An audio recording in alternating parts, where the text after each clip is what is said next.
Welcome everybody to the Saturday's Bucky call. It is Saturday, June 17th, or it's Sunday, June 18th, depending on where you are.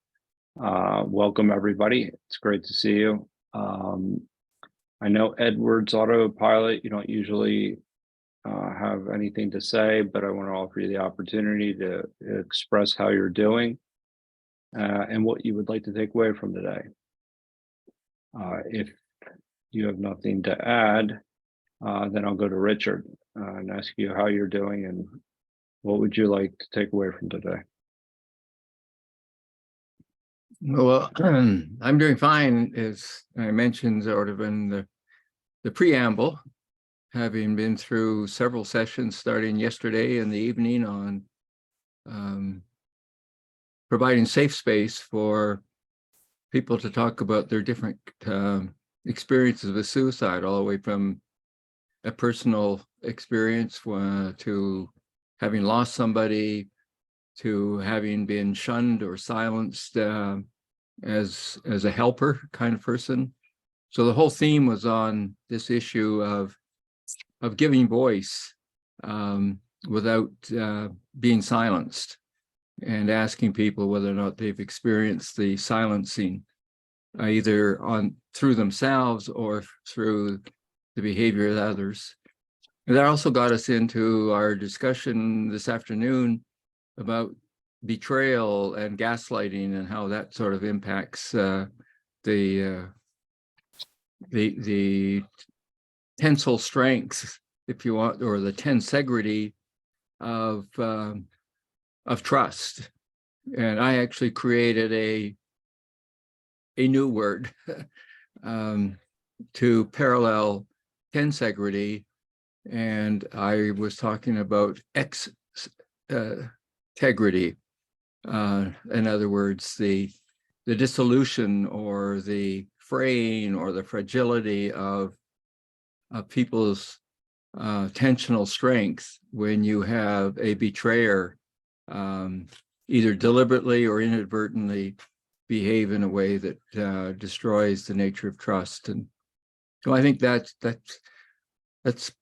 another part of the takeaway for today is that when you read, or when I read, the second chapter is titled Humans in Universe, it immediately brings me to the book that Fuller and Anwar Dill had written about humans in universe. And it was my understanding that the morning that Fuller died in July of 1983, that either Dill did come and visit him that morning with the final manuscript that they were going to sign off on, or that he had intended to do that, and Fuller's illness and eventual death precluded being able to carry out that appointment. So I'm looking forward to taking away more and a deeper understanding of humans in the universe. So I'll turn it over to Manu, and how are you feeling today, and what do you want to take away from this session? Well, I feel good, though I didn't have enough sleep. I hope to sleep again after this session. Really, I mean, I've expressed already, my feeling about how we have to ought to progress on this journey with critical path. And as Richard said, when you look at it, Bucky, all about is the all-aroundness of this earth, that we are earthian, and that there are issues on the earth that we can use principles and general principles to try to tackle and to progress on. And the example of suicidal and all of the complications and complexities that Richard talked about today is part of the experience.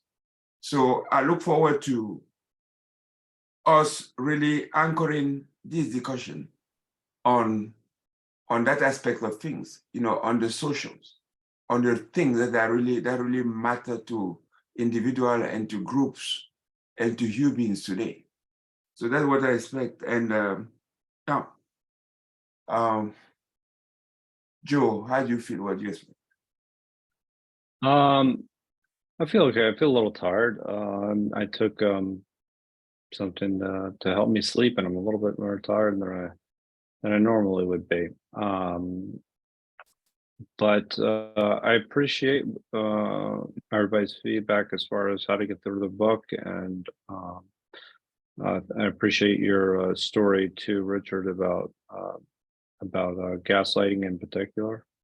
I've seen that done, and it is, yeah, it undermines the trust and integrity of a relationship, and it actually, yeah, and I was just thinking about how tensegrity actually would factor into reestablishing a relationship after being gaslit. So that's a very interesting perspective. So as far as my expectations for today is to, well, I think we ought to, yeah, I agree with you, Manu. We got to figure out a different way to go through the book. Maybe when Steve's back next week, I don't want to make any decisions without he or Susan may be here. But I think we do need to revisit that. Until then, I mean, we'll just go through it as is, and I think we just have to come up with a game plan. But if that's okay with you, Manu. Okay, so what I'm going to do is I'm going to share my screen.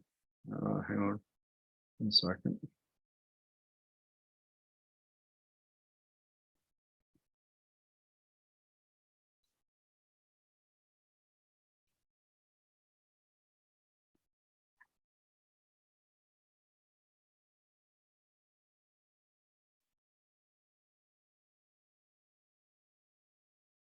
Can everybody see my screen? Yes, yes. Okay. So what we're going to be starting here today is humans and universe. We can rotate with the reading. Yeah, I can But start. sure, please. Yeah, maybe setting the tone, for but before the pictorially graphic record of the presence of humanity aboard our planet began, there was no way for individuals to record their feelings and thoughts except as manifest in their tool invented. People must have been in critical life-sustaining need to have invented words.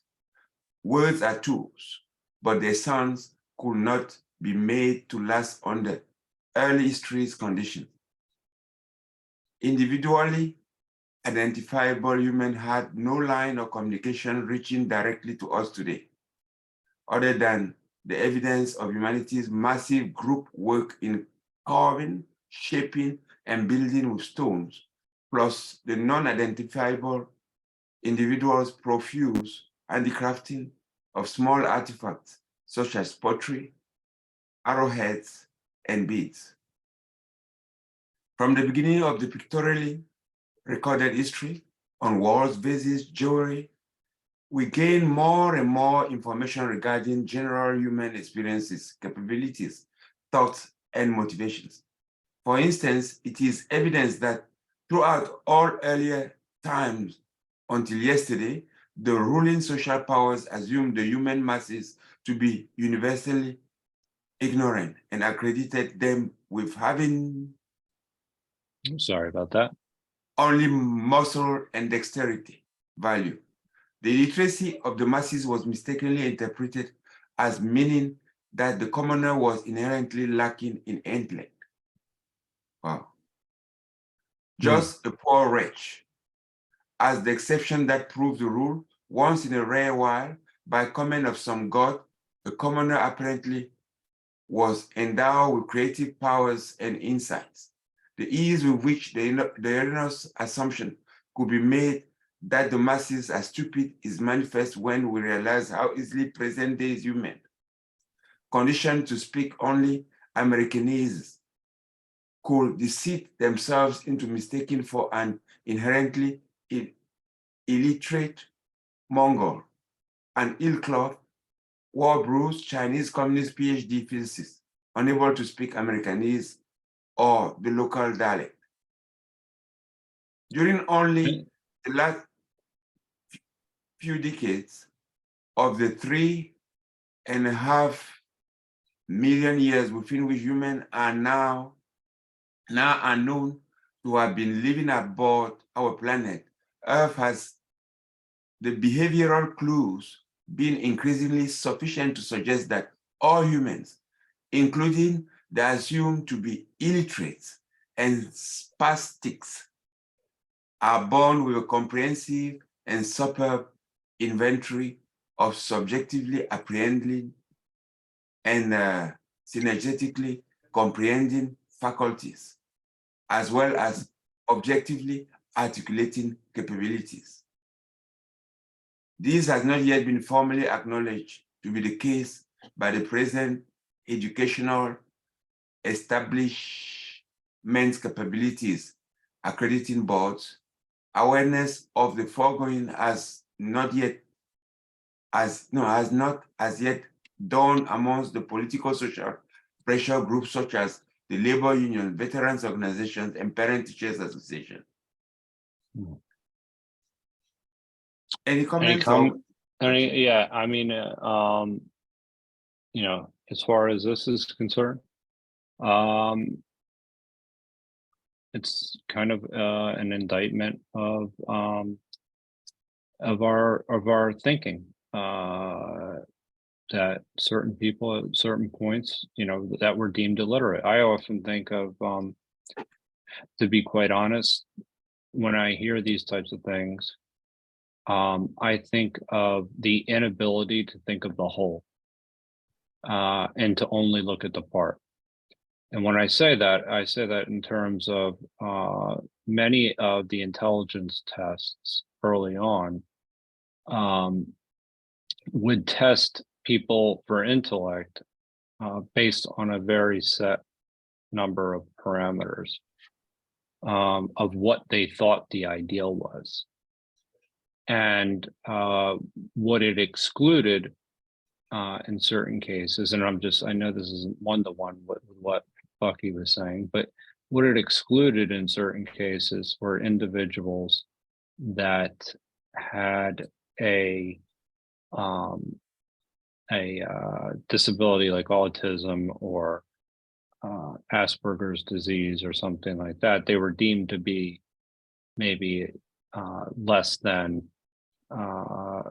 those who basically were testing high with IQs or whatever it may be.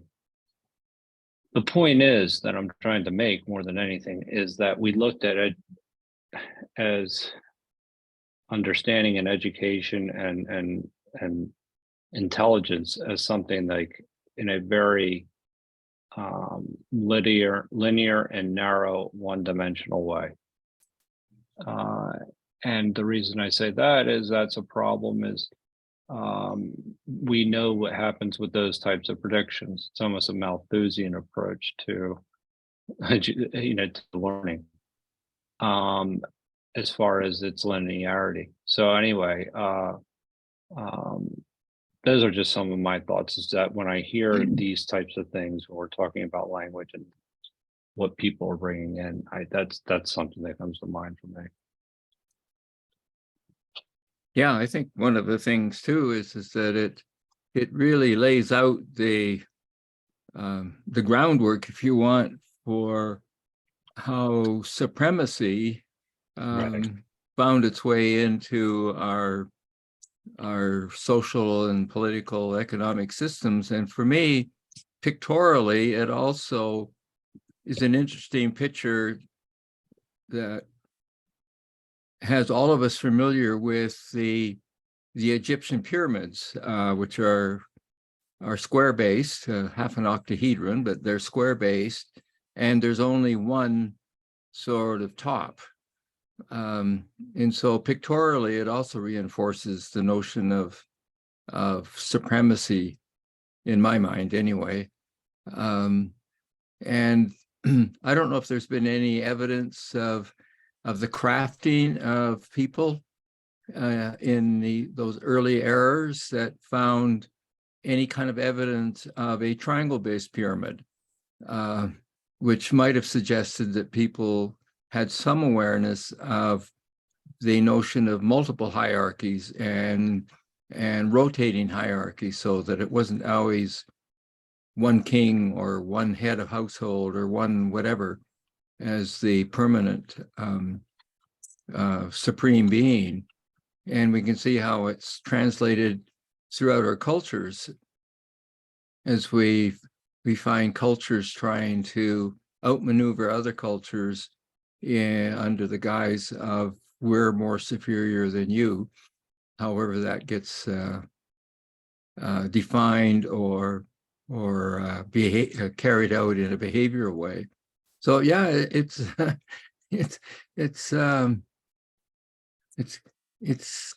as you were saying, Joe, in terms of the wholeness of things, you can see how Fuller moved from this understanding of supremacy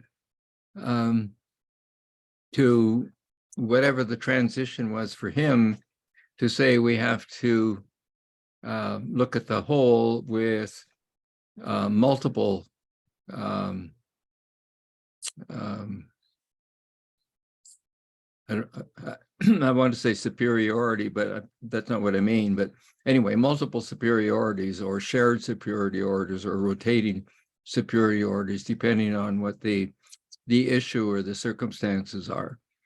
So that's kind of my first thoughts about the reading so far. And thank you, Manu, for what you've captured in that reading. And there's a couple of points that really kind of hit home just because I heard the words rather than tried to read the words.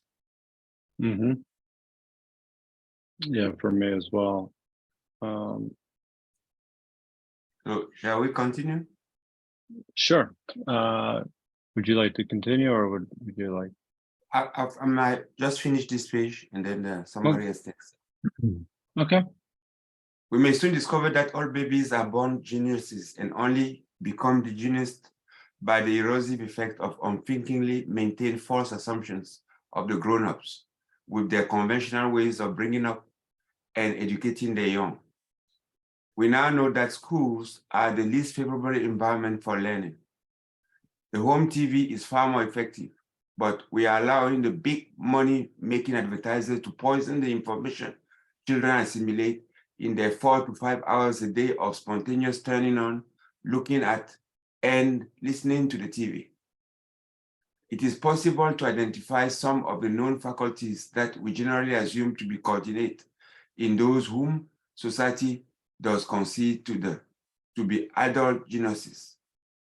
The publicly accredited characteristic of genius consists, for instance, of an actively self-attended intuition. The intuition in turn opens the conceptual and perceptual doors.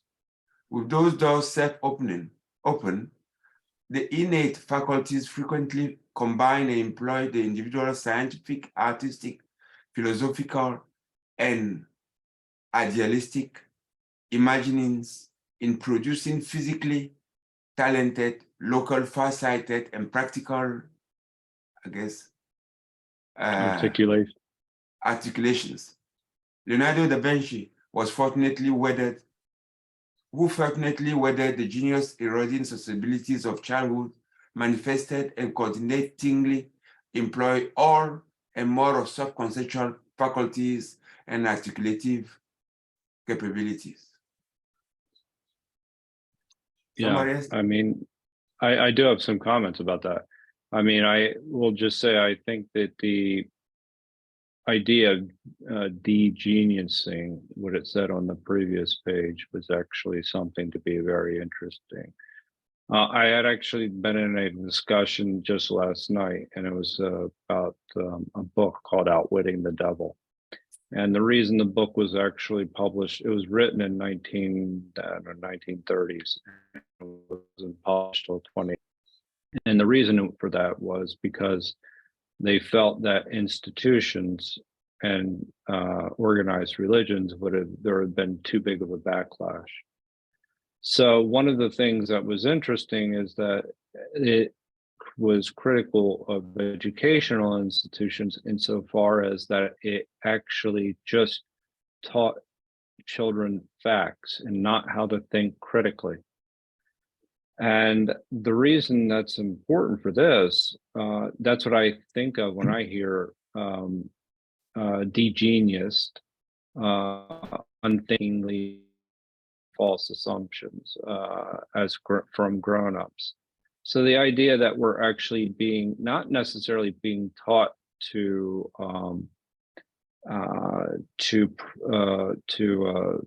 think about the whole.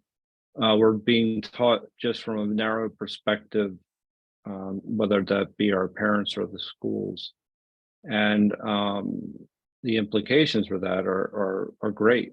I mean, it's and so I think that's I think that's really what I take away from this section. Anybody else wish to offer anything? Well, I think one thing Yeah. that just again come through to me, we've often hear the reference to the educational system being responsible for the degenizing young people, but what struck me out of the reading was the emphasis on the home TV. And I saw the home TV in the context of what he had said in some other context about the importance of the radio, and the radio changed things from the parents only being the sole authoritarian or authority, I should say, and or teachers, I guess. But he's now saying that we've allowed the big corporations through TV advertising to actually demonize, I guess you could call it, the learning that students have, 4 to 5 hours, he's saying, the learning that students have through the television or radio kind of media.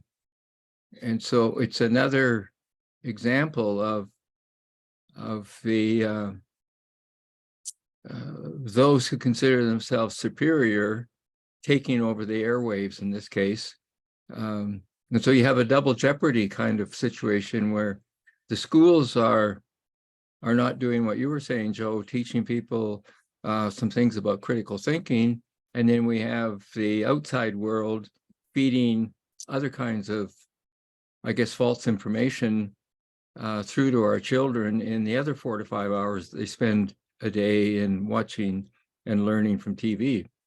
So it's back to not being sort of a singular culprit. It's a kind of a double jeopardy culprit in my mind now that I hear again the words being read rather than just relying on my reading of the words. And also, I'll just add one thing really quickly: is the mind. The mind is something that serves as anti-entropic. So that's, in this particular instance, the mind is at a disservice, and it's being coerced, I would just say. Yeah, exactly. It's you don't want the mind that's capable of thinking to get too deep into being aware of its entropic sort of potential. That's right. Yeah.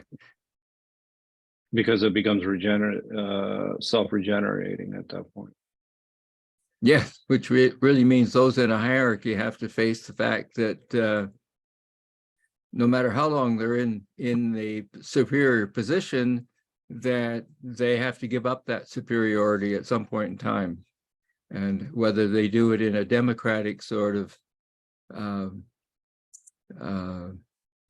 respect for the people's wishes, or whether they do it some other way of even benevolently giving back more of the power of decision making back to the people when they've realized they've had it for too long, or they've entrenched their own ideology into it too deeply.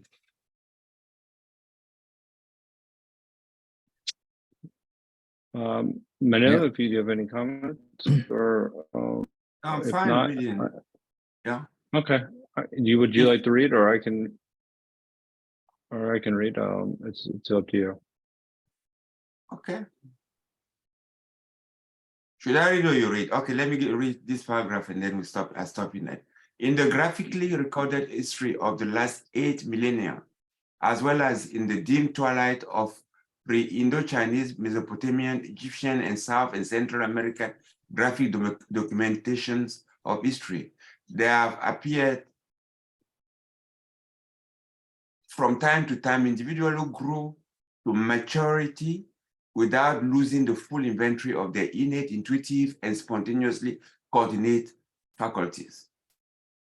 These unscathed individuals inaugurated whole new eras of physical environmental transformation so important as, in due course, to affect the lives of all ensuing humanity. We shall hereafter identify such unscathed, comprehensively effective, and largely unidentified individual articulators as the artist scientists of history. Okay. Joe, you can take from there. Oh, sure.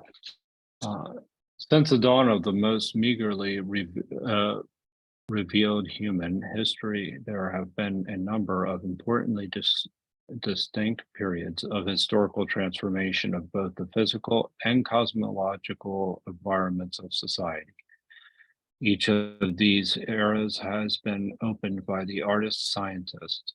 The invisible power structures behind the visible king first patronized and helped to develop the artist-scientist advanced environment breakthroughs, but always go on ever more selfishly to overexploit the breakthroughs. The environment, everything that is not me, is subdivisable into two parts, physical and metaphysical. The metaphysical environment consists of human thought, generalized rules and customs. The artist-scientist types seem to have avoided attempting to reform the metaphysical environment. They are documented only by their employment of the cosmic laws, generalized principles to reorganize the physical constitutes of the livingry and the scenery. The artist-scientists apparently as assumed intuitively that a more man-favoring rearrangement of the environment would be conducive to humanity's spontaneous self-realization of its higher potentials.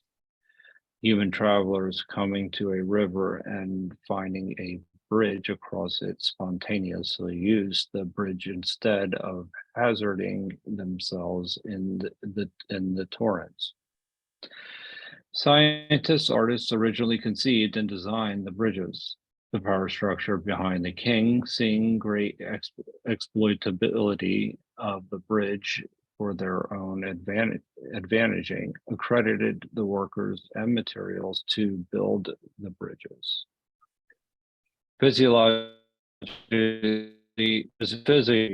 and biology make it clear that at the outset of graphically recorded history, a universally illiterate, but probably not unintelligent, humanity was endowed with innate and spontaneously self-regenerative drives of hunger, thirst, and species regeneration. The a priori chemical, electromagnetic, atomistic, genetic, and synergetic designing of these innate drives apparently was instituted by a wisdom, a formulative capability inherent in universe, higher than that possessed by any known living humans. These drives probably were designed into humans to ensure that human life and the human mind, long unacknowledged, as humanity's highest faculty, ultimately would discover its own significance and would become established and, most importantly, operative not only aboard planet Earth, but also in respect to the vast locally evidenced aspects of universe. As such, mind may come not only to demonstrate supremacy over humanity's physical and muscle, but also to render forever more utterly innocuous and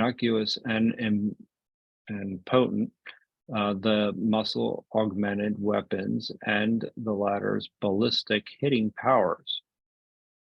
Mind possibly may serve as the essential anti-entropic syntropic function for eternally conserving the interaccommodated, non-simultaneous, and only partially overlapping intertransforming, self-regenerating scenario, which we speak of as universe. Any comments or questions to that? I think you should Kind complete of gets the to some of the paragraph. things that we're talking about. I think you should complete reading the paragraph and then we comment. I did. It was a self-regenerating scenario, which we speak of as universe. That's the last part of Okay. the paragraph. All right. If not, we can go on. But if anybody has any Well- comments, please feel free to share. Well, one of the things that jumped out at me in the early part of the reading was the reference to the consisting of human thoughts, generalized principles, and customs. And all of a sudden it hit me that generalized principles, as Manu often talks about in terms of being kind of stable, multi-level, if you want, principles of truth, I guess. But when you bring in customs, and this is sort of the work that I've been doing over the years under the title of validators, which include customs,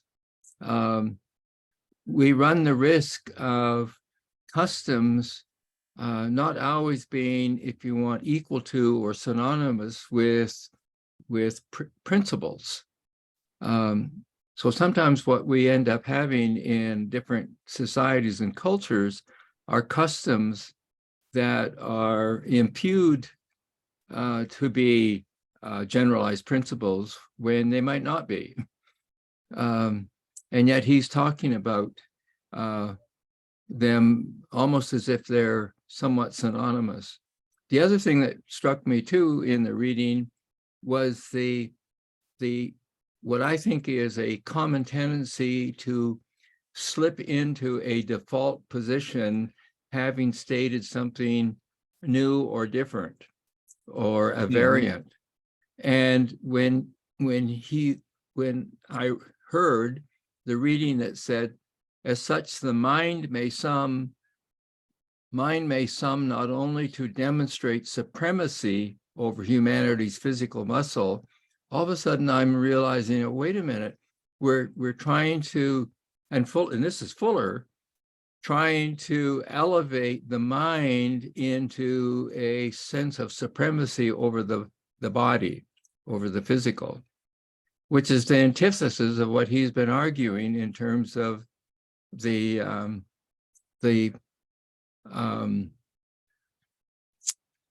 yin yang, if you want, of opposites in many ways. So why he would say supremacy rather than co-primacy, if you want, that the two of them work side by side, and that the danger we've been through is having the physical as the supreme of the two. And so it's interesting that So I take that in the overall context of Fuller's thinking as one of those slippages where he inadvertently slipped back to concept of supremacy. Instead of what, again, I would, if I created a new word, would come up with copremacy as opposed to supremacy. So interesting. That's, again, for me, the advantage of hearing the word as well over and above just seeing the word or reading the word. I think I have another comment that I think bring another alternative view of our comment. Because if you look at it well, it says the mind is anti-entropic. Right. Between parentheses, syntropic. Now, to really put, in my opinion, these things together, you have to go back to what it is. What it is that there's a universe. And there's a universe with all its principles. And we know very little about that universe. We are in universe. In other words, we are a fold of universe, somewhat, but we are very ignorant of all the principles. We know a few of them. That's why we keep on discovering and invalidating. There is no other way that we could experience comprehensively the universe from the onset, like thing to thing. You see what I'm trying to say? We can't be gods. We can't be gods upon ourselves. So we are in universe. And the only way that we can understand and discover is to do surgery, is to dissect. So when you dissect now, you divide, but you are dividing something that is physically experienceable. You're dividing the physical. And in order to imagine how the whole works, you need the mind to relate, to reassemble those two. That's why it say, locally, if you read well, if you go back one paragraph, Joe, is the mind, and this is a very, very important point in my opinion. He say, mind possibly may serve as the essential anti-entropic between parentheses, syntropic function for eternally conserving the omni-interaccommodative, non-simultaneous, as only partially overlapping, omni-intertransforming, self-generating scenario, which we speak of as universe. So the mind locally packed to stitch together part that we uncover by dividing. Because I mean, I see Joe, let's just assume that I didn't know anything about humans. And then I was this guy, and I see Joe, I don't know, maybe he has a heart. I really have either to sacrifice Joe by cutting him and seeing what it is and disposing of him as we do in lab with stuff, or to cut Joe and try to stitch him back as Joe. It will be Joe with a scar, but will still function as Joe to fulfill the role that Joe had in this world of ours, in this universe of ours. So the mind locally has supremacy over the body, over the physical. When you talk about primacy, it's primacy in terms of which one comes first, and which one allow which to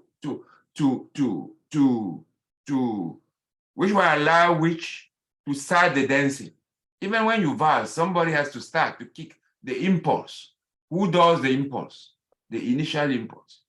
Is it the body? Is it the physical? Or is it the mind? I think that's the context that you talk about.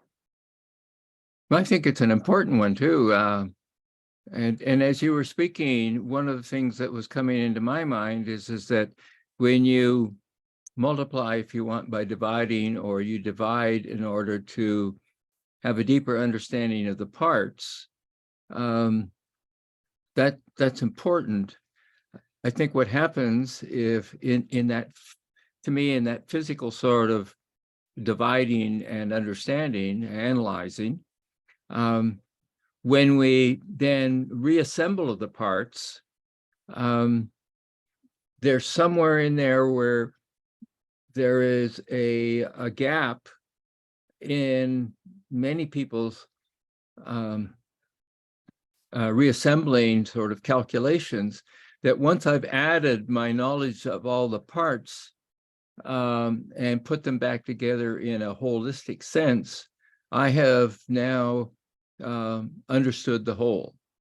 And that's where the mind, again, may be falling into the trap of believing the physical, and not taking the next step of saying that, yes, we now have a deeper understanding of all the parts and how they interact within the whole, but that still does not add up to the parts equaling, if you want, the sum of the parts equaling the whole. And so we come back to Fuller's ideas that says that there's no way you can understand all the parts and conclude that you now understand the whole, which I think is a mind function. And the mind is necessary to understand the whole beyond the notion of the sum of its physical parts. And that, to me, is the difference between tearing down the parts of a motor and fixing parts that are maybe not working well or worn out, and reassembling them into a machine that now is equal to the sum of its parts, and it will work in the way it's supposed to work. But to make the parallel to us in our human functioning that has both the physical and the metaphysical, we're probably making mistakes when we think we've added up enough parts to understand the whole. And the other thing that the reading concluded with is this. I mean, it's a very long sentence that has to do with the intercommodation and omnisimultaneous, but to me, the critical word in that is scenario, as I understand what Fuller said about scenario. And so scenario universe to me is the universe that is basically in opposition to the way the Newtonian scientific people thought about the universe as being something that's static until an external force of some kind either pushes or pulls it to make it move, which has been applied to us as human beings, that we're in a state of inertia until somebody pokes us in some form or another, push or pull. Otherwise, we'll remain inert, which in the social context has been translated into being lazy. We're born lazy. And Fuller's understanding of universe as a scenario, to me, is in opposition to the notion of universe being something static that has something that pokes it into movement. He's saying it's moving all the time. That's why he's calling it scenario. That's my understanding of why he chose scenario over some other word. But when he says scenario, to me, it means relational. Yeah. Universe, what he talks, scenario universe has very little to do with what we intuitively thought of as universe space, physical space. That's not what it's talking about, in my opinion. It's saying, you know, scenario is the plot. You know, how do films evolve? According to which law? Where? That's what it means. If I read the definition of scenario here, it says a written outline of a film, novel, or stage work, giving details of the plot and individual scenes, or a postulated sequence of development event, right? So there is evolution. And what is that evolution? How does it evolve? So it's relational first. Well, yeah, I don't disagree with that, but what scenario is meant to me, and maybe I do have it misunderstood, but I connect his reference to scenario to what he talks about in terms of the stars that we can see at night, let's say, and that we're looking at one star and we're seeing that star for, you know, we were seeing it in the light of something that happened, you know, several thousand years ago, because that's how long it's taken for it to get to my eyesight.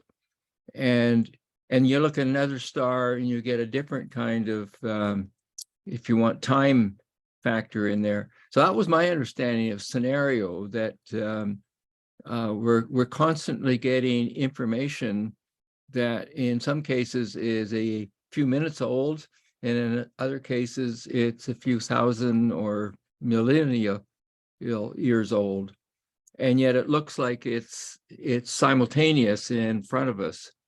So that was partly how I thought he was trying to capture the difference between static and mobility in terms of scenario.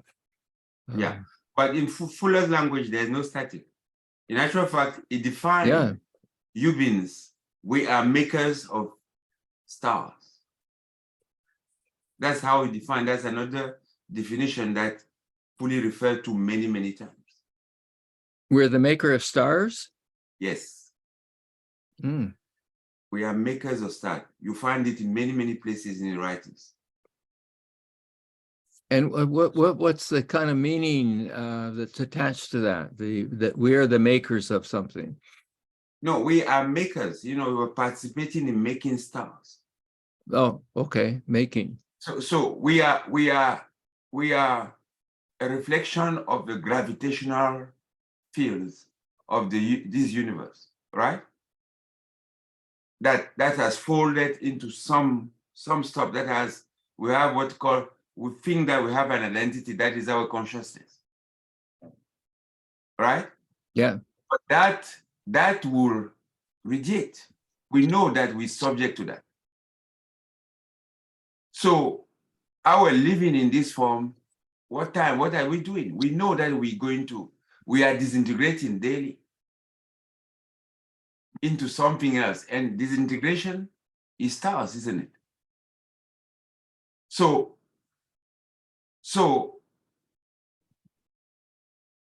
the what will be ultimately, I guess, no, this is not just going into directions that are maybe not relevant for what we are reading.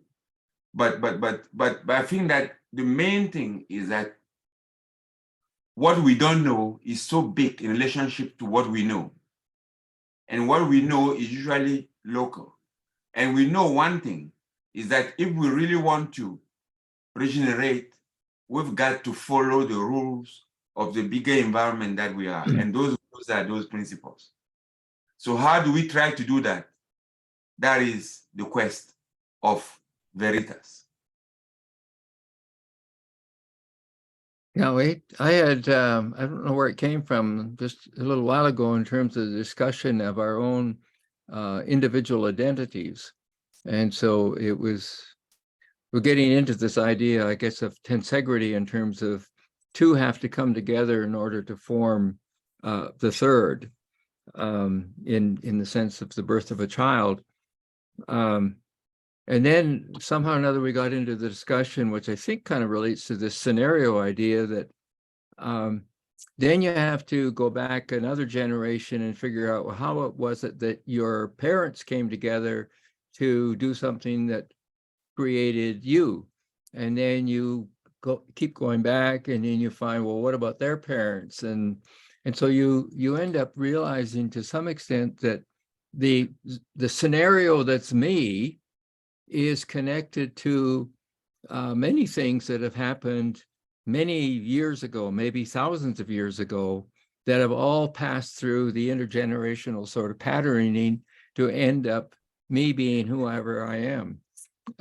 And to me, it was kind of blowing my mind to realize that one's identity is so scenario-like in terms of being able to kind of fix it, whether you think about it in terms of race or ethnicity or nationality or whatever it might be, as if it's a static type of identity, when in fact the identity is sort of a scenario identity that's come from all kinds of different combinations and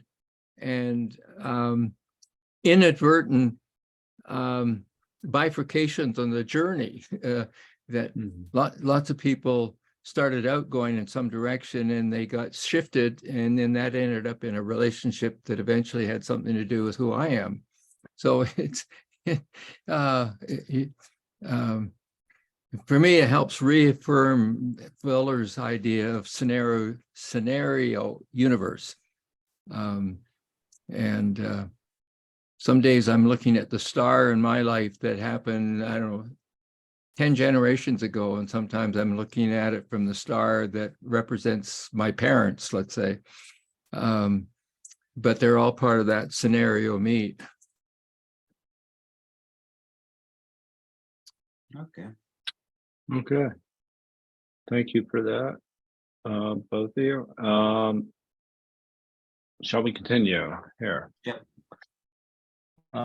Mine, operative abroad our planet, Earth, and probably elsewhere in the universe, in a myriad of effective circumstances, can and may perform the paramount function of conserving the scenario universe.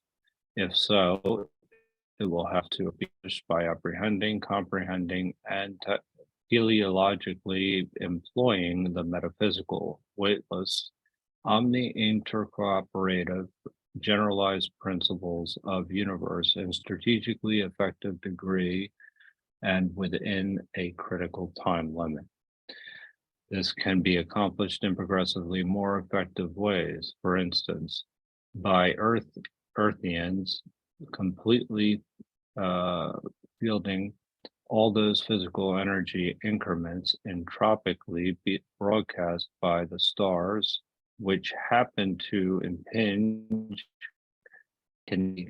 upon our Earth as it orbits the sun, employing the appropriate biological and psychological principles.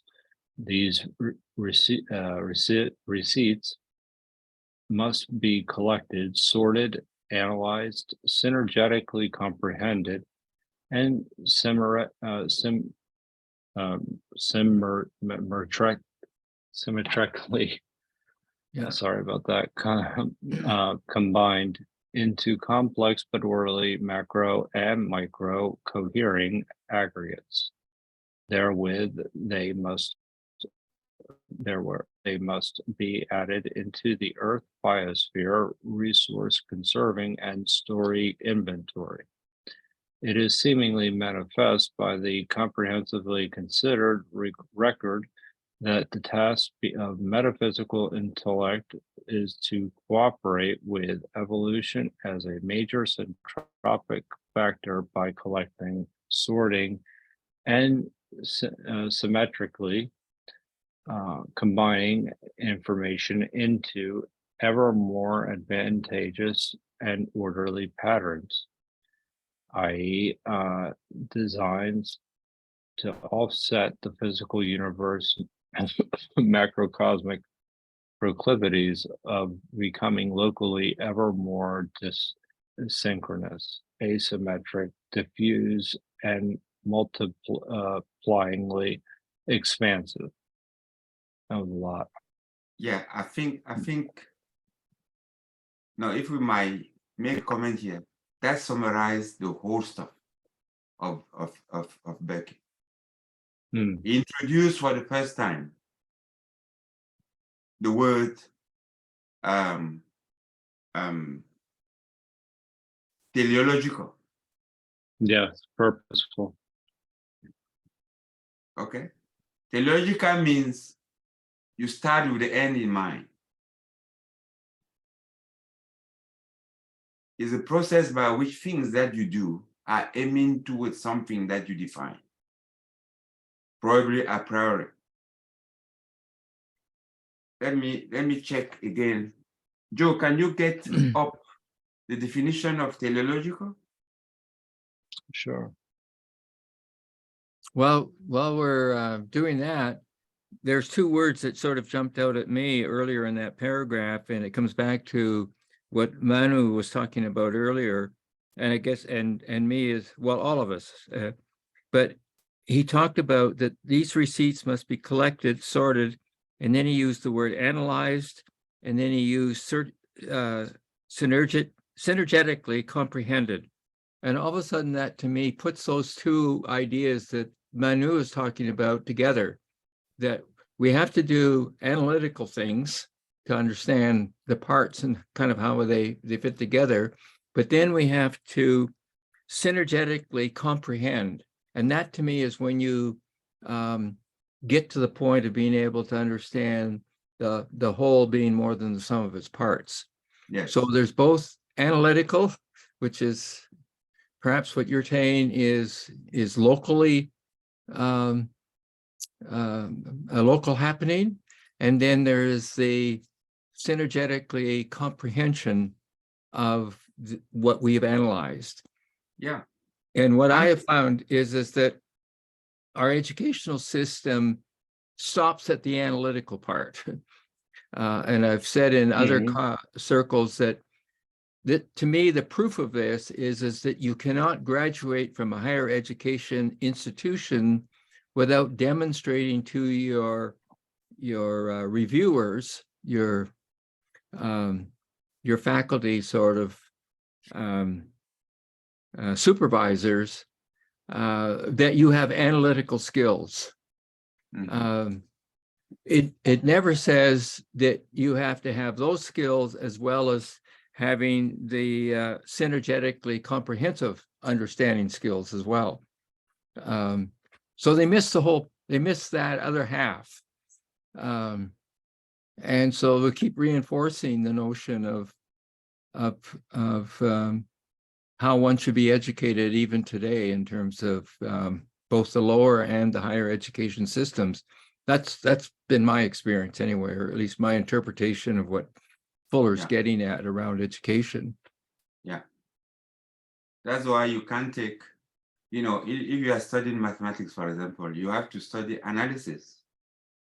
That is basically differentiating doing things. And algebra is putting things together into organized set and subsets, systems. You need to have those two together in order to try to have an understanding of something that is living. I mean, we might improve individually as we can, but we function in society, isn't it? Right. So there is interference between individual fields that constitutes something else. You might be as effective as you are individually, but if you don't integrate and if you don't interact, let's just say, effectively with your environment, which is your social, you'll be in trouble. Take it this way. I was going to take a metaphor that you are building a satellite, right? A satellite is to see. So you have this constituent part that you put together, you understand them, and you build this little thing. But that thing has to be put into orbit, isn't it? Mhm. If you haven't put it into a geostationary orbit, it doesn't mean anything. You just be like Right. a ball that you fly in the air that falls back. You really need to understand those laws and synergetically build those connections to land the satellite at the precise orbit at which it is geostationary, or is it orbiting stably, for you to be able to enjoy what it was built for teleologically. That is gathering more information than you will without it. That is more together, putting together is more than the sum of the parts. That's synergetics. So we have to, that effort, how do you call then the effort to gather resources, gather the thought, and build that system of satellite that probably mimic what the moon does to the earth, their relationship. Well, what that does for me too is that having built the satellite as you've described, then what the satellite does, if that's how it's been programmed, and I think it has for the most part, but it then helps us see more of what we couldn't see before. So Mhm. it, as you say, it gives us a bigger seeing vista, and so if it was up there to spy on me or to somehow or another be superior over me, then the purpose for having built it in the first place is probably on an incorrect principle or a wrong principle or a no principle, because Right. it's not built on something that is designed to increase information gathering as part of the human function, and it's certainly not being utilized in order to maintain the eternally regenerative universe as we understand it. Yeah. Yes. But we have one thing, that is, we have the power and the decision locally to make that artifact that Yes. we've built part of the universe in a certain way. It could be junk or it could be a satellite. And that decision is ours, local. Yeah. And that comes back to Yes. So we were endowed with a system that allows us to create.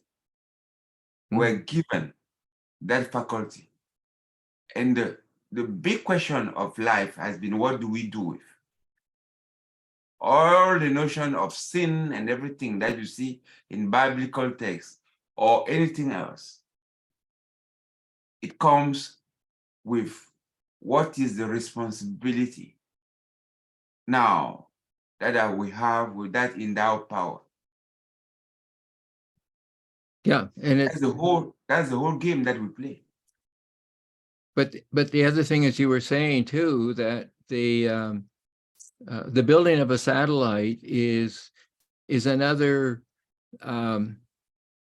tool extension of the arm. It's almost like I've now extended my arm long enough that I can place a satellite out there in such a way that it gives me more vision of what I couldn't see before. And so from Fuller's point of view, it could be that the building of the satellite is another utilization of the tool that the metaphysical, physical human being has that is an advantage over others who are probably more endowed with the physical than they are with the metaphysical. Yes. So it's that tool leveraging idea that I think that he's been talking about he talked about for so long around the importance of technology, because technology Right. is actually sort of like a leverage building process that gives us a longer reach with the tool of being able to see who we are and see and see the environment or the cultures that that we live in. Yeah, I agree with you. And to me, the 5 words or 6 words that you say that are very crucial and that are usually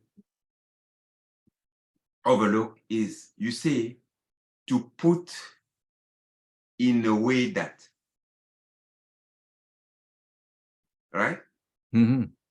You design, you winnow, all of those parts, you put them together. There are millions of ways of putting those together.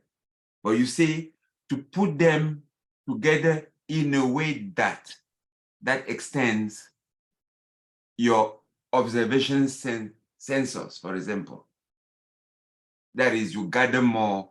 And it says it very clearly that we extend our arm, our reach, in order to be able to account more precisely of the information that is Yeah, shoveled onto us from the cosmos. yeah, And we yeah. do that in our bank, that is the biosphere. That's what he said. So are we accounting really for the biosphere? And that's why accounting for him is such a big stuff. When we Yeah. are doing our things, do we think large enough? For example, if I'm designing a machine, did I think about the effect of things that will imply what we call pollution? In a more general sense, when say what we call pollution is what you are not using directly. Right. What's left What over? is exchanged that you are not accounting for directly. And we call it pollution. But that is important. So what we have to do in our design always is to try to cast as wide as possible. Right? Yeah, That's and where you bring, for example, think at least in 4 dimensions. Right. Think a tetrahedron of what you're doing. That is, if you only had a plane, 2 things, what are the 2 others? At least that are important, that will allow you to build a minimum system, a minimum comprehensive system. You really need to think out of your box or to collaborate out of your box. Sometimes it takes a lot of time to arrive at something like that, but you have to. Yes. But there come a point where you reach a critical mass and then, okay, let's release it and test it and see. But you should always be open to the feedback in order to enlarge. It's not a one casting at one point that you just do it by magic is going to be perfect. We don't have that capability. That's why we see patterns and then we design patterns and then we correct them, we improve. Yeah, I mean, I think it speaks very clearly to why he chose to write about the hyphenated artist scientists.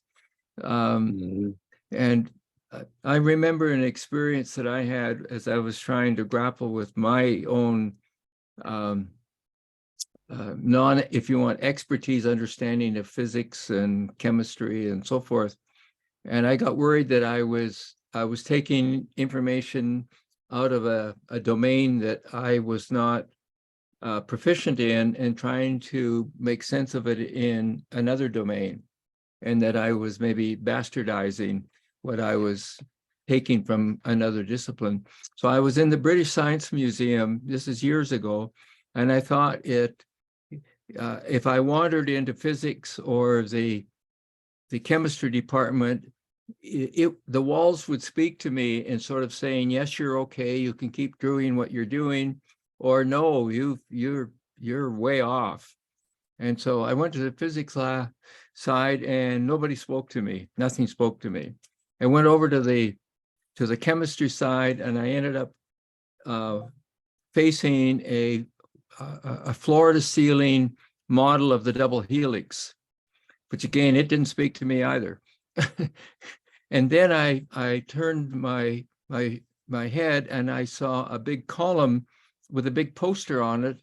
And the poster looked familiar, and it was the Expo 67 dome with a picture of Fuller head and shoulders on that poster. And so I said, well, what's it doing here? And when I read the text said that it went on about how that discovery was made by Watson and Crick and everybody. But what the big thing was is that it was saying, in order to make this kind of scientific sort of breakthrough, the methodology must be done rigorously. But then he went on to say, or they went on to say that, but if you don't have intuition working with the rigor, you're not going to be able to make these kinds of breakthroughs. And so again, that to me was a hyphenated intuition rigor concept, just in the same way that this artist scientist is saying much the same thing. And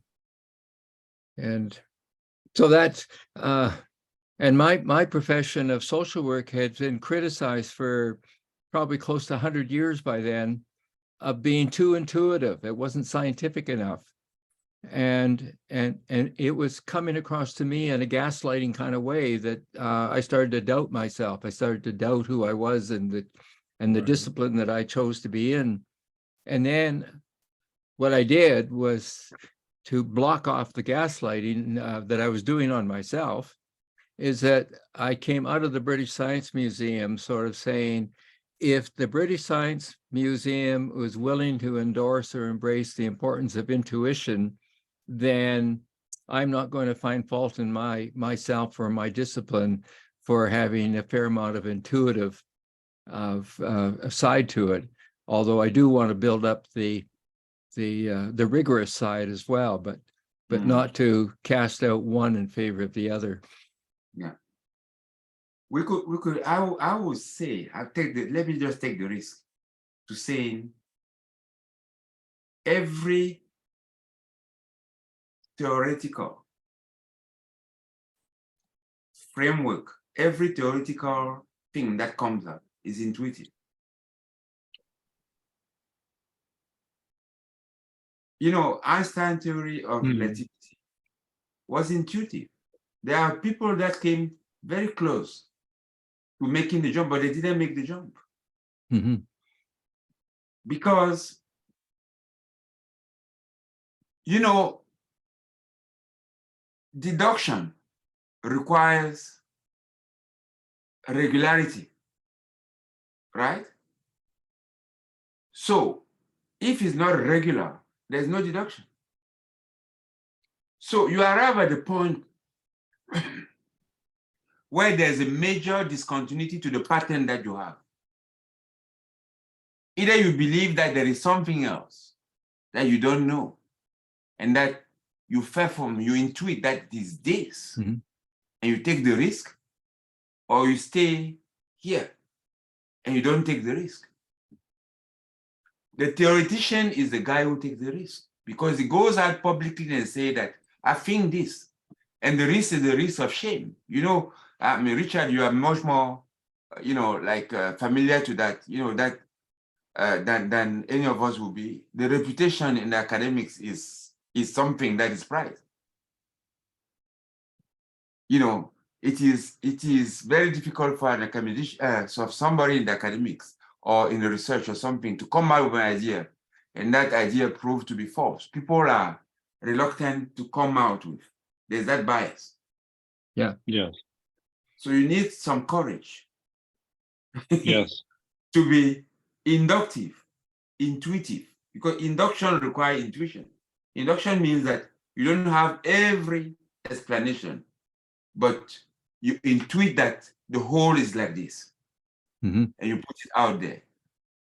And at the risk of somebody coming from a different angle and proving that what you are talking about is BS.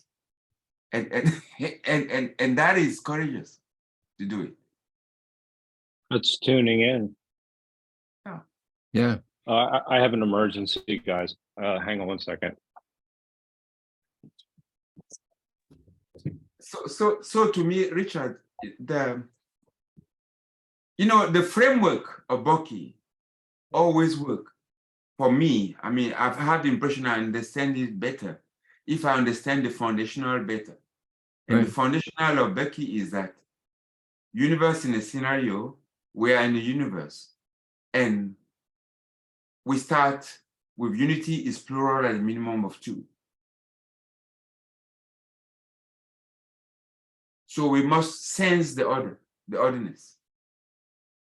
We must sense it either by observing or otherwise, intuiting. Right. Yeah. Once I put myself in that framework, it makes the understanding of Bucky for me easier. I might be wrong, but that's the way I take it. No, I certainly feel that I've come to understanding his work in much the same way. And my biggest breakthrough was when I had been working with concepts of 3, just as an example.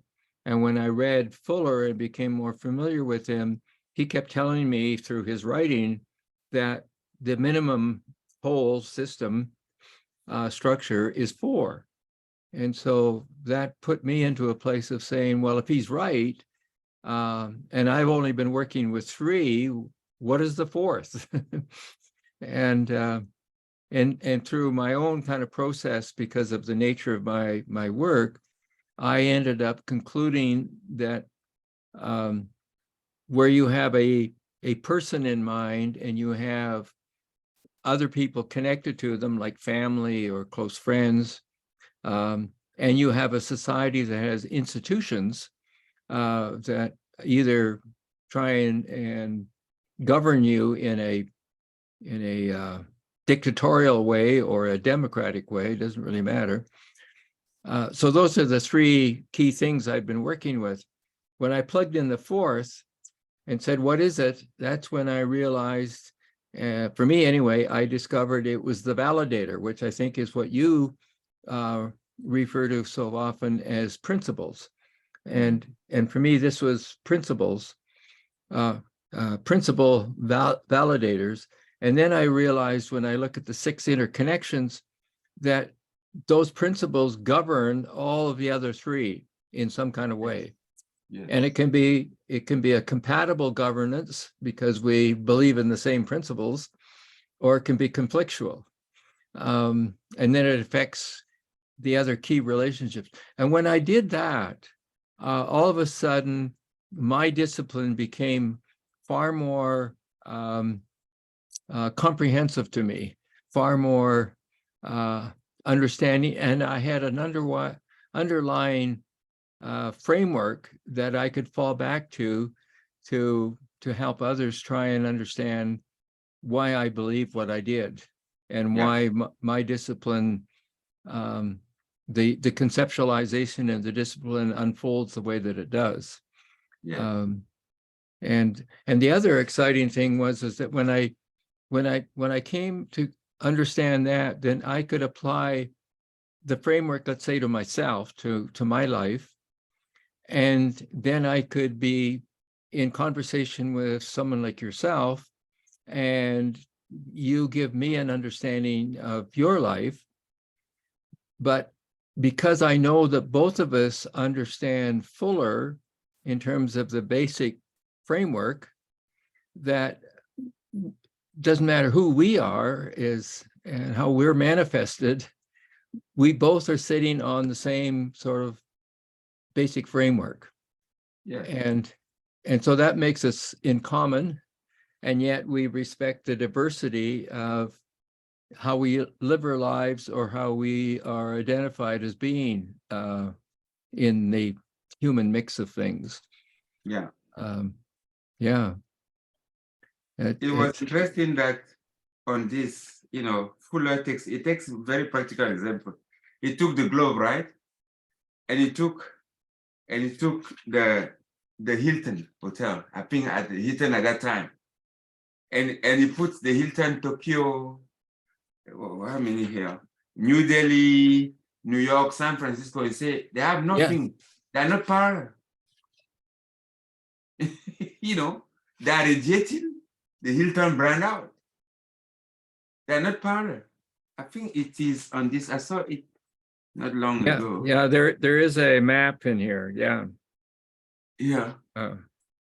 On my major book, it's still in chapter 2, but it's several pages beyond where we are now. Yes. There's a map of well, there's a spherical map that shows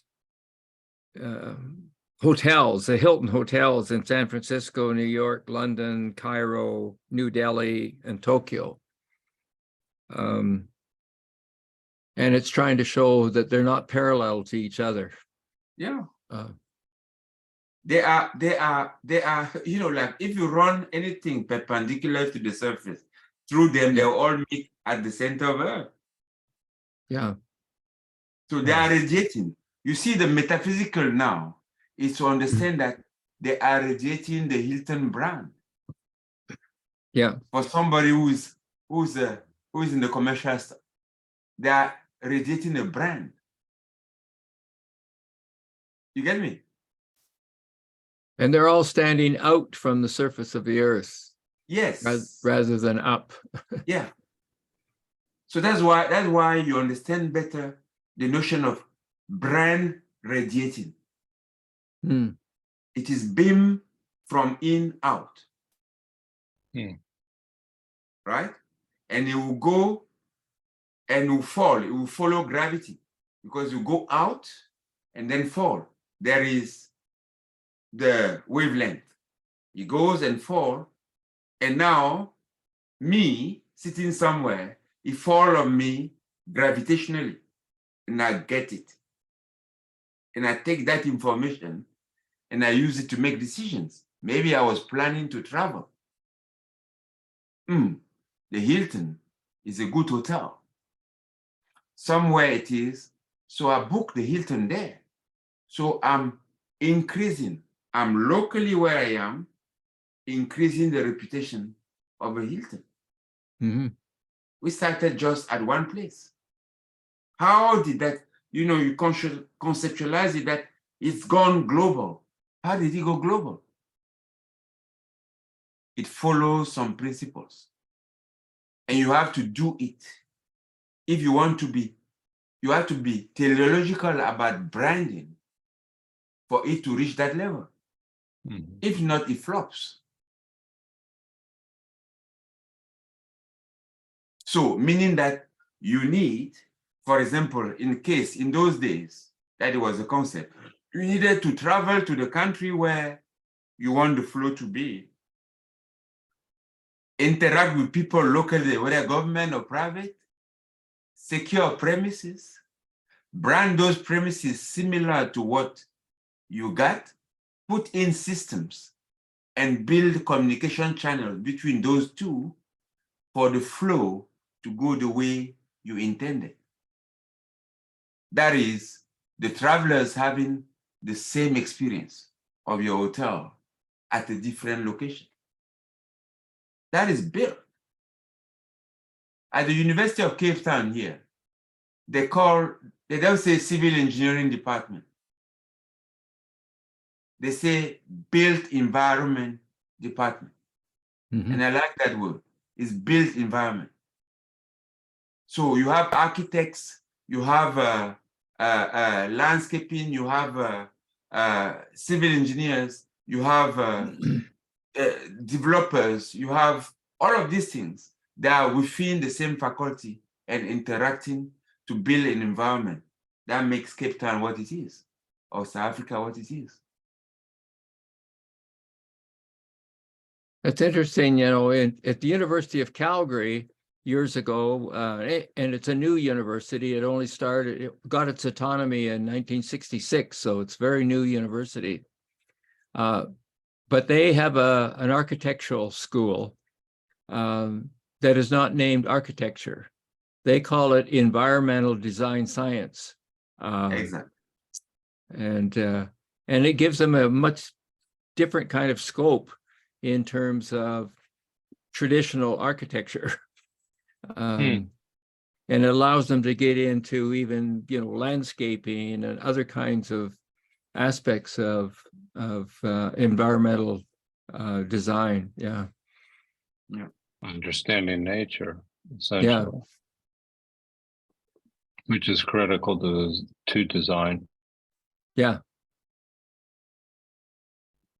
So I wish I had a bit more of their history or understanding of why they chose to call this new faculty by that name instead of the traditional architecture name, because that's really what it was. It's still an architecture school. Mm-hmm.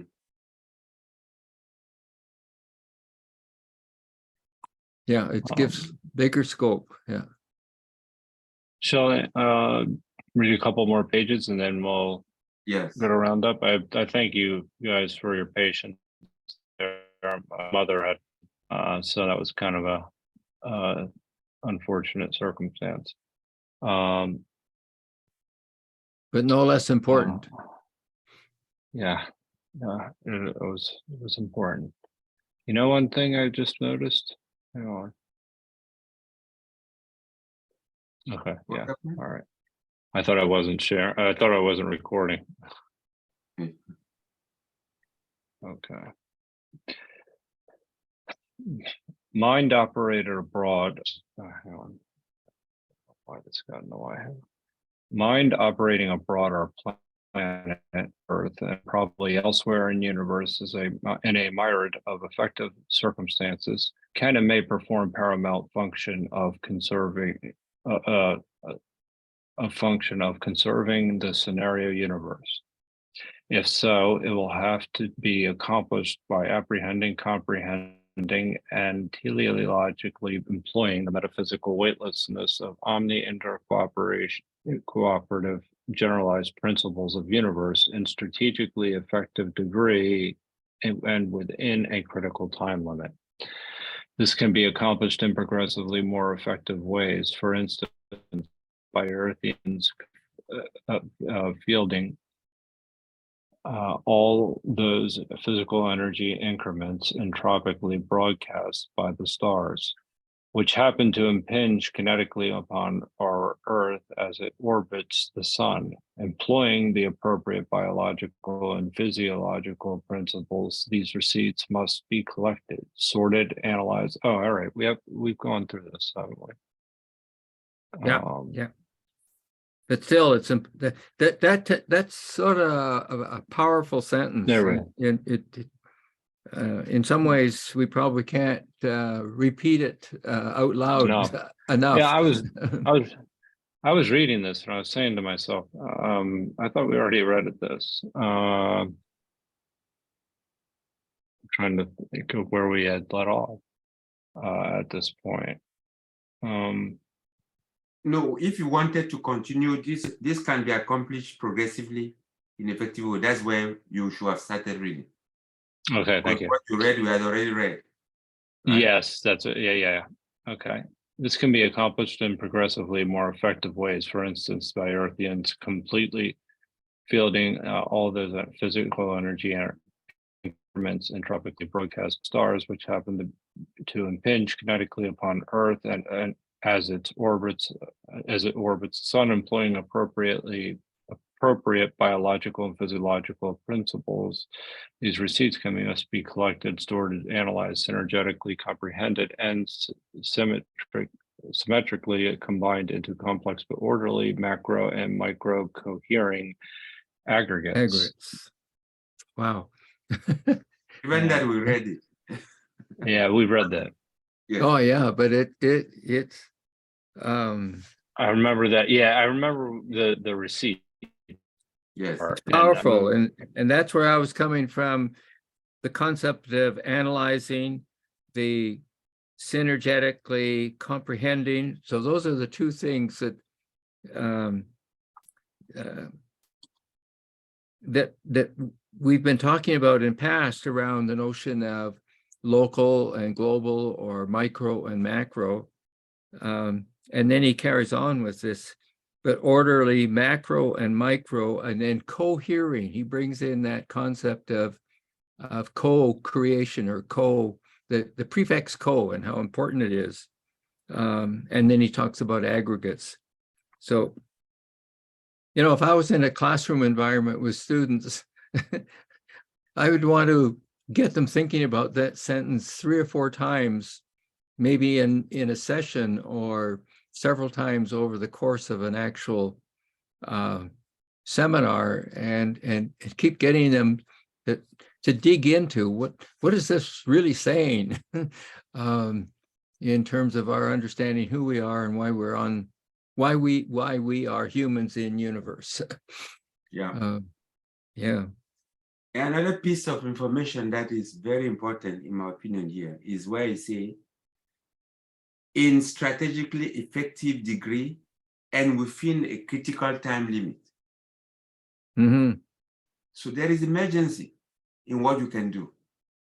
If you sit with the ability to doing something, you don't do it, the window of opportunity can pass and become critical to you. You might perish, or we might perish. So those issues that we're talking about can get out of hand, potentially exterminating us as a species.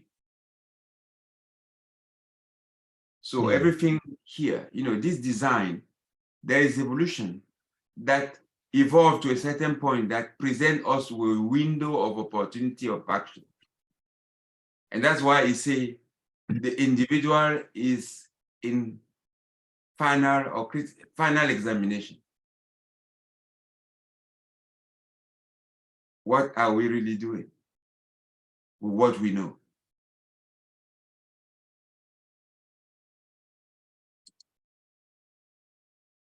It amazes me that, for example, humans keep on doing the same thing. You remember the craze about Bitcoin and all of these things? Yes, absolutely. Okay, so it dissipated energies left and right. Now it's AI. Yeah. And the momentum is mounting. Where is critical thinking? We lock ourselves in what I call phases, in a phase. This that happened with AI, there have been many times in the history of humanity when there have been thought like that it was the end. But even if we have to be subjected, whatever the case, if there is no other thing that we can do to prevent that, let us think and be subjected or exterminated having thought. That's good. You understand what I'm trying to say here? Mm-hmm. We can't sit and just follow panics and all, these hypes. It's incredible. It sucks energy out of anything else. And I'm seeing this happen with the Y2K. Yeah. It happened with this the how do you call it? What is the technology behind Bitcoin? Blockchain. Blockchain and all the cryptos. They call that the crypto hype. Now it's AI hype, and it will come to pass. It will come to pass. We ought to be thinking about how do we position ourselves in regard to what is emerging, instead of getting into fear-mongering, into using all our time that we have and the energy that we have into fearing something that upon which we have very little control. I don't know what you guys think about it, but it comes to, we talk about, Bucky talk about the TV and the big commercial coming, and instead of using the TV for education and things like that, for reaching more people, for empowering them, we just stuff them with whatever that is disempowering them, in fact. So all the time, we all have limited time. Yes. Agreed. Joe, continue. Let me not suck that time out also. This can be accomplished. The kinetic. Yes, the kinetic. Yeah. The kinetic and intercomplementary of finite universe requires that we disassociates here, must associate there, and also there. High pressure conditions at one point are balanced by low pressures elsewhere. The stars are all radiantly dissipating energy. The Earth, however, is a celestial center where energies from the Earth are being collected and photosynthetically combined in an orderly molecular assembly as hydrocarbons, which are consumed by orderly designed species and then self-multiply to make these biological species grow, undergo transformations, and eventually be buried deeply beneath the Earth's surface. When after many billions of years, enough orderly molecular energy has been impounded abroad our spherical space vehicle Earth, the Earth itself will become a radiant star as the discards of other burned out and dissipated stars are concurrently aggregated in billions of local elsewheres of years, hence also to become stars. No factor operative abroad our planet is so effective in aggregating, reorganizing, concentrating, and refining the disorderly random resource receipts as is the human mind. Human mind has discovered a number of cosmic laws, generalized scientific principles, objectively employing a plurality of the cosmic laws. Human mind developed by the computer, who combined information storage and retrieval, vastly augmented human brain's information storing, retrieving, and formulative disclosings, ergo magnificently augmenting human mind's local universe problem-solving task and rendering that cosmic functioning of human mind effectively. Mathematics constitutes the human mind most cosmetically powerful faculty. How did human mind develop progressively, and progressively its mathematical functioning? Any comments from that?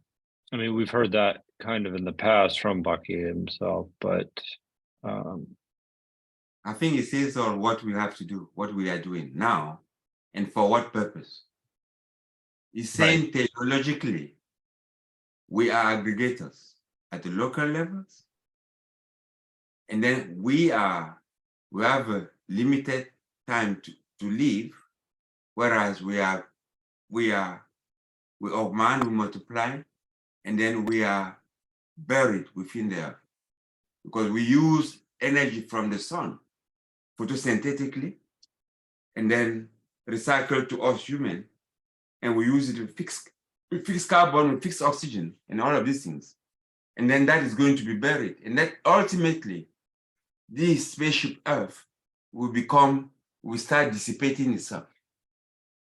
When it's heavy enough, it's going to start dissipating, being radiant, being a star. Thus, to say, we are star builders. I'm sure we've discussed that. We've mentioned that many times. That's where it comes from. yeah, We are star builders. I did not know it came from that. I've heard that in the past from our group in particular. Shall we stop there? I think so. And go to and then go to roundup. Again, I apologize for the issue that I had.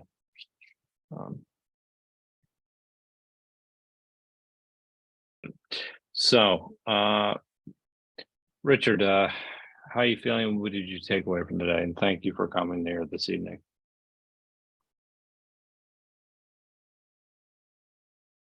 I think you're muted. You're muted.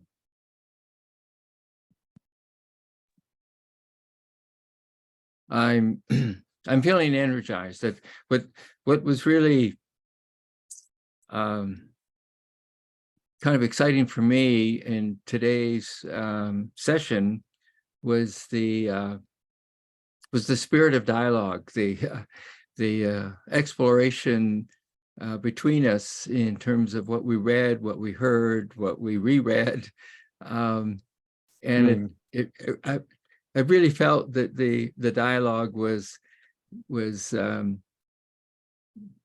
maybe certainly me, but maybe all of us taking us a little bit beyond where we were as individuals in terms of our understanding of the reading. So, and I kind of like the ending of the reading, in part because it's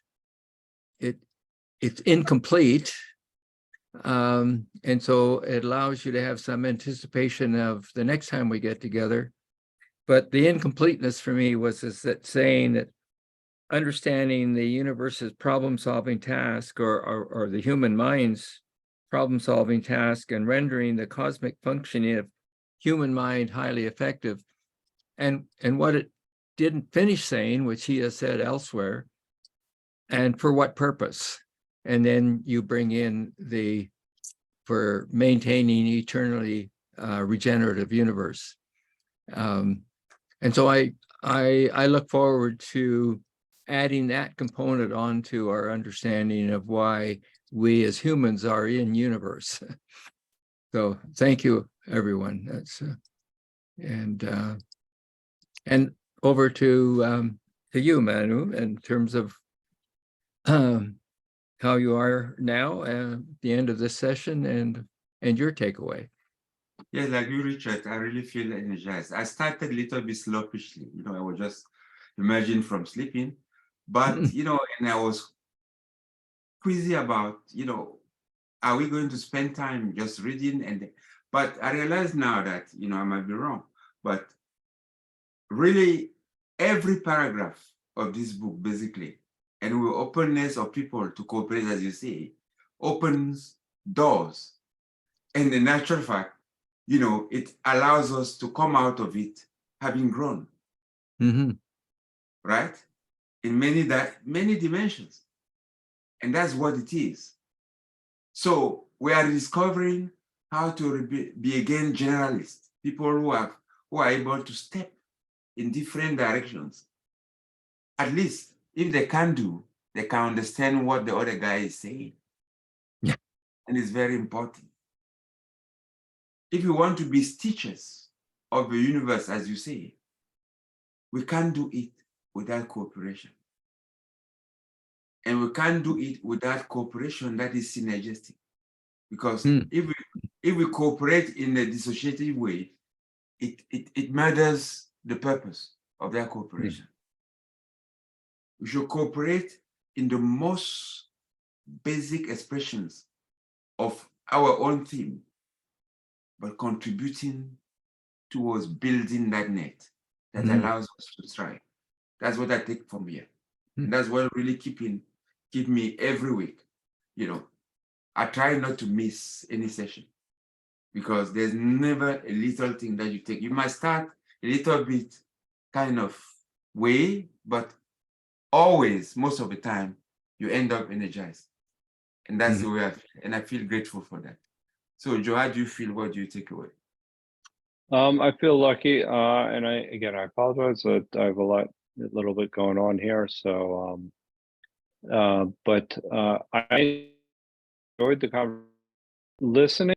I was really struck more by the beginning of what we read, and I thought that was really where, we got into and around the middle of it. the importance of mind, and the importance of the mind, and how that is actually is anti-entropic, and that the mind can be perverted by uh, forces like the way we're either brought up or what we're brought to believe. And so that what we need more than anything else is that I thought back to what and Kirby Burner during had given a presentation, and it reminded me very much of something Richard Feynman said. Actually, and I had sent Kirby an email about this. Is that the test of understanding something is being able to explain it from somebody from another planet. The reason why that's so important is because you really have to explain it and understand the whole. You have to understand why everything, the cause and effect of something, and you have to be able to articulate how you arrived at your conclusion. And if we're only taught one way to arrive at a conclusion, that part, that exploration part, is lost. And our ability to truly understand the whole is lost. And that's what Bucky was talking about in this, where the mind is over the physical. That's and that the mind is essential to anti-entropic. It's the mind, not necessarily the brain, that just gets trained by facts. So I think that that's, for me, one of the most important parts, that if you're thinking about how to solve a lot of the issues that we're we're enduring today, it will take it'll take a more of a will take a holistic approach, but it'll also take an approach that that doesn't necessarily it may not be the traditional approach that we think will bring us the answers. So that's my thought, and I think that's an important part of what Bucky's all about. So that was the first couple sections that we covered. So that is my takeaway then. And he said it in so many different ways, and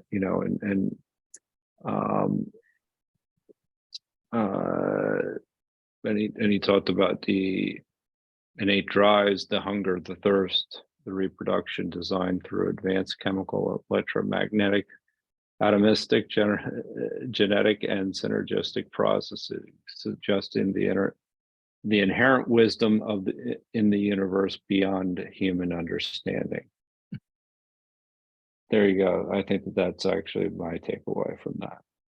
So those are my takeaways. I'm taking that, and we're 3 minutes early.